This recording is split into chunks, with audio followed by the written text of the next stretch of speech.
Dobrý den, já vás tímto vítám u dalšího videa.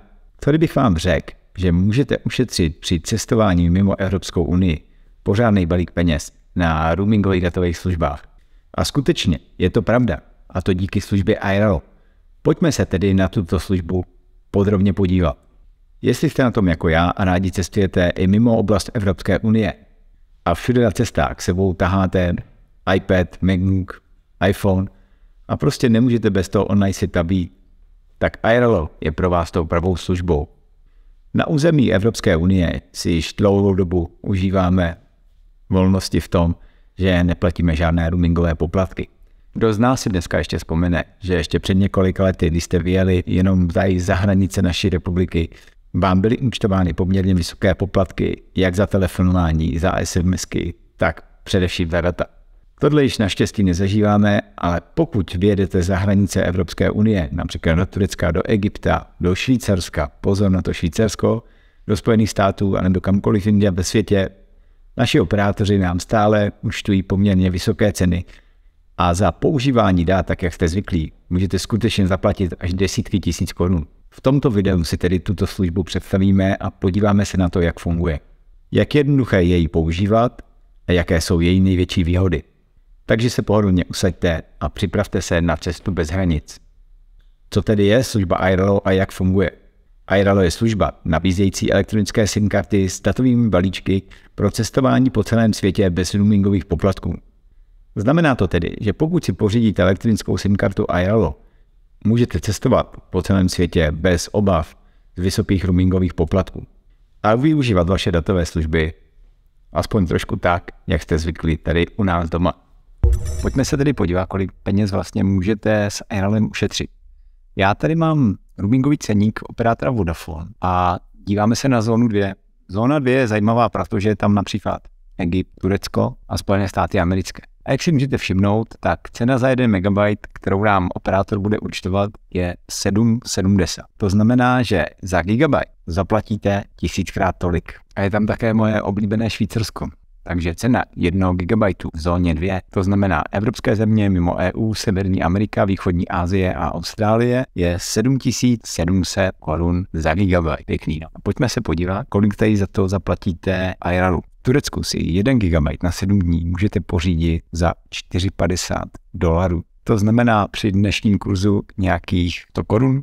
Aha. A pojďme se podívat ještě na moje oblíbené Spojené státy. Ve Spojených státech si koupíte opět 1 GB za 450, to znamená za 100 korun. V porovnání ze 7700 u vašeho operátora. Já si většinou kupuju ten největší balíček, to znamená na 30 dní 20 GB.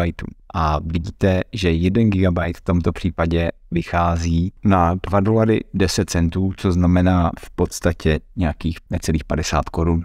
Takže za $42 můžu měsíc používat internet na svém mobilním zařízení, tak jak jsem zvyklý. A pojďme se podívat ještě na šťavnatější věc, to je až neuvěřitelná cena internetu v zóně 3. To znamená Afrika, Jižní Amerika, Západní Asie a Rusko. Do Ruska asi nikdo teď nepojedem, ale co tam je zajímavé, jsou tam Maledivy a je tam Dubaj, Spojené arabské emiráty. A tady se mi tomu až nechce věřit. Cena za 1 MB v tomto roamingu je 302,50. To znamená neuvěřitelných 302 500 za gigabyte. A pojďme se podívat, kolik zaplatíme s Airalo. Vybral jsem právě oblíbenou Dubaj, protože Dubaj je častou destinací, kam Češi vlastně utíkají před zimou a 1 GB na 7 dní stojí 8,50. To znamená v přepočtu zhruba nějakých 180 korun.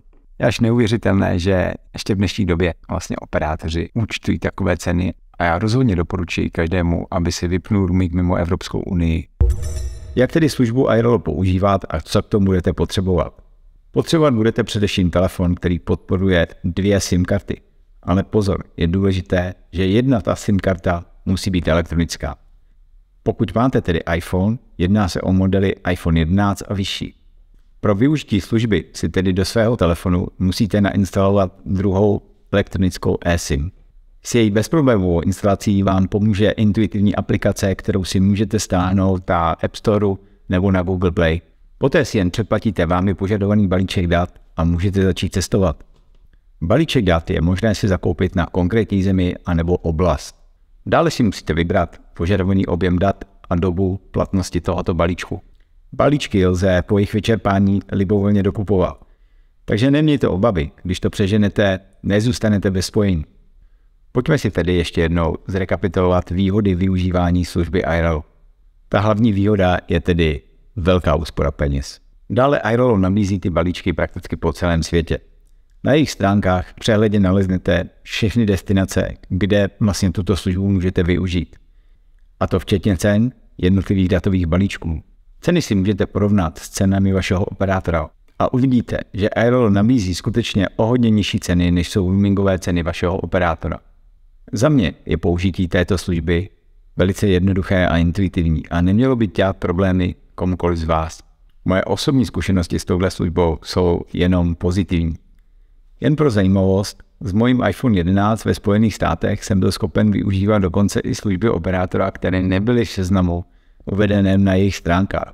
Pokud tedy často cestujete do zahraničí mimo Evropskou unii, služba iRollo je tou pravou službou pro vás a určitě ji vyzkoušejte.